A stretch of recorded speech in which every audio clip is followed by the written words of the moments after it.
Huji oiba film jira kamaita na khoji punna like da gya haragi da khona ahar ma khona universal truth ta ko khona based ro gana laiminna ba haidi achum batawba aran batawba ja khoi lu khangi ko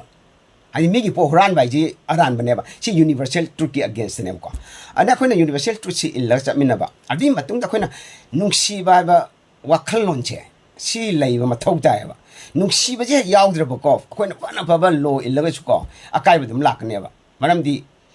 human being aja ko emotional da yana based ro hing ba kambune ko kambune adidagi amana akhona sagi oja bo bona pan gibo ko horror from respect to by the horror from respect to jira koina respect to ja koina atop religion buju ko lain la chum ja ko respect to batam godam ne aduna ne amna koina social media da wang da karan da ya ro khanara je ko maram de respect to the beginner adagi mari shu da isma ha ja ge mari shu ja na sma chum khan da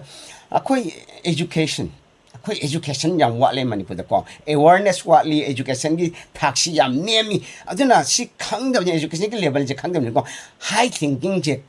khan ma da wan to aduna mina kitang afa batam ta hana ching thado gi hona ba ko adigi kitang afa tar da kalak kan jaw ba to ba smai to bijina aduna si gi hai ba point khara je thammaga di akoi soiduna